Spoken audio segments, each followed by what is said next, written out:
السلام عليكم. شلونكم؟ شخباركم؟ ان شاء الله يا رب تكونون بألف خير. اليوم ان شاء الله رجعت لكم بفيديو جديد، ان شاء الله يا رب يعجبكم هذا الفيديو.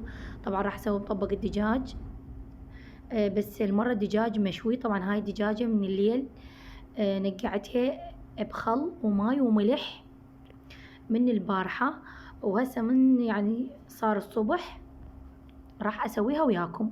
هاي هنا طلعتها من الخل والماي والملح، طبعا ما بقياسات الخل والماي والملح براحتكم. هنا أنا عندي خليت قليل من الزيت. طبعا هاي البهارات حسب الرغبة وحسب الكمية اللي انتم تردونها وحجم يعني الدجاجة. طبعا هاي الدجاجة كيلوين عندي، اذا انتم شقد عندكم يعني مثل كيلوين ونص او 3 كيلوات يصير حجم الدجاجة. والله اذا تخلونها بالخل والماء والملح يعني تنقعونها من الليل للصبح ما راح يعني يصير عندكم اي مشكلة بالسوى مالتها، تطلع ذايبة ذوب وطعمها كلش طيب. هنا خليت شوية زيت، خليت صبقة المندي قليل على مود تعطيني لون، خليت كمون، زنجبيل، 7 بهارات، خليت برياني الدجاج طبعا مو برياني اللحم، وراح اخلي ملح مثل ما قلت لكم اني حسب رغبتكم انتم شنو تردون تخلون تدهنون الدجاجة، هذا الشي راجع لكم. خليت الكاتشب همينة تقريبا ملعقة كبيرة، وراح خلطتها كل زين، وهسه راح ادهن بيها الدجاجة. طبعا صبغة المندي تعطي لون كلش حلو للدجاج. اني همينة اذا اريد اقلي الدجاج حتى لو مو اشوي يعني من اسوي سوب واقليه اخلي عليه صبغة المندي تعطي لون كلش حلو اليه، يعني احمر كلش حلو يصير. هاي هنا بعد ما دهنت الدجاجة خليتها بالكيس الحراري اللي مال الشوي، وراح اخليها بالفرن طبعا على درجة حرارة 180، وراح اشغل اول مرة الشمعة الجوا وبعدين من تستوي اشغل الشمعة الفوق.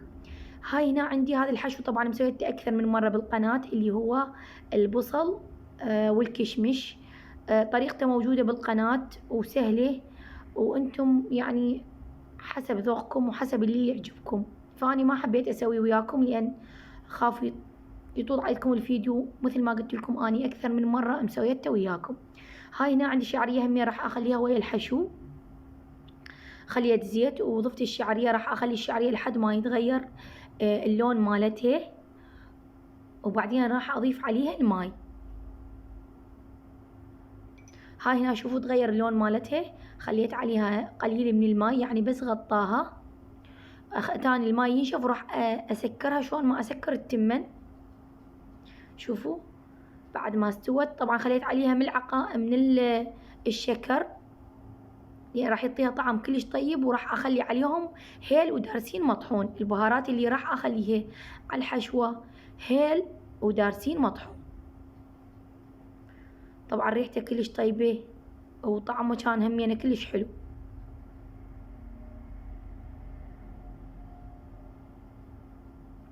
هنا طبعا راح اسوي صلصة. هاي الصلصة يعني على انواع وعلى اشكال وعلى مواد يعني تختلف من شخص او من بيت لبيت، فاني هنا انا سويتها بطريقتي وسهلة وكلش سريعة. اذا حابين جربوها وما حابين هذا الشي راجع لكم براحتكم. وطعمها كان كلش طيب خاصة ويا الدجاج. طبعا هاي ما ترهم ويا السمك، ترهم ويا السمك، العفو ويا اللحم او الدجاج. ويا السمك ما ترام هاي الصلصة. خليت زيت، خليت بصل، طبعا المواد اللي عندك اللي تعجبك تخلينها براحتك. بعد ما اخذ البصل لون ضفت عليه طماطة. طبعا هاي الطماطة يعني مو كلش صلبة، كانت ترفة يعني، ثرمتها ناعم وضفتها. راح اخليها تحمس شوية وبعدين راح اضيف باقي المواد. هاي هنا انا ضفت ملعقة صغيرة من المعجون. انا مثل ما قلت لكم انتم براحتكم شنو تردون تضيفون، هذا الشيء راجع لكم، بس طعمها كلش طيب ويا الدجاج، اتمنى تجربونه. فراح اخلي يعني اخلي المعجون يحمس ويا الطماطة والبصل والزيت على مود تطلع ريحة المعجون. وهنا راح اضيف طبعا هذا الصوص العربي، راح اضيف من عنده مقدار ما اقدر احدد لكم الكمية، اذا انتم تحبونه يعني كثر شوية، اذا ما تحبونه براحتكم. أنا هنا أضيف عيني ميزاني، بس تقريبا ضفت 3 ملاعق أو ملعقتين. هنا الكاتشب همين ضفت نفس مقياس الصاص. وإذا عندكم همين شطة حارة طبعا هاي اختيارية، بس انتم حاولوا لا تكثرون، بس هي راح تعطيها طعم كلش طيب. يعني أنا ضفت قليل، خليت الحرارة مالته كلش يعني لدقة قليلة تصير بالحلق. هنا أنا طبعا عندي بوتيتة أنا كنت مقشرتها همين ضفتها. عندي لبلبي، هذا هو قدامكم، فأنتم براحتكم شنو تردون تضيفون عليها، هذا الشي راجع لكم حسب رغبتكم. شوفوا اللون مالتها، طبعا الكاميرا مخليه اللون مالتها كلش على سواد، بس هي على يعني على حمار كلش حلو لونها. هنا أنا ضفت شطة حارة قليل مثل ما قلت لكم حسب رغبتكم انتم براحتكم. هنا ضفت فلفل بارد، هذا فلفل أخضر بارد، هم يعني ينطيها طعم كلش طيب. فانتم حسب رغبتكم شين تردون تضيفون، هذا الشي راجع لكم. تقدرون تضيفون هم يعني باذنجان تقشرونه وتقلونه يعني ناعم، وبعدين تضيفونه. هنا ضفت زيتون، تقدرون تضيفون جزر هم يعني براحتكم. اي شيء الحج احمد هم يعني تقدرون تضيفونه، او الكوسه حسب ما تسمونه. فيعني هذا الشي راجع لكم واختياري وحسب كل من وذوقه بالاكل. فهنا بديت احرك بيها على مود تتجانس المواد كلها سوا، ويذبل عندي همينة الفلفل البارد. طبعا هنا أنا ضقت الطعم مالتها، شفت الحرارة مالتها، الحموضة.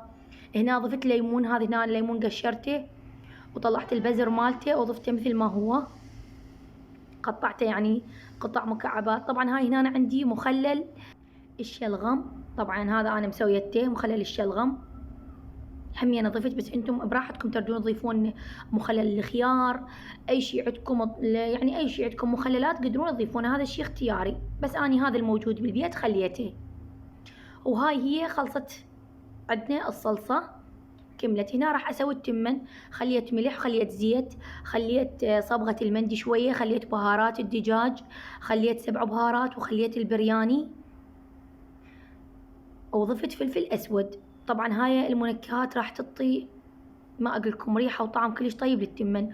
وضفت هيل مطحون، زنجبيل، ضفت دارسين مطحون، هاي البهارات يعني ضفتها على التمن تعطي طعم كلش حلو. تقدرون تضيفون ورق قار، تضيفون نومي بصرة، هذا الشي راجع لكم وبراحتكم واختياري.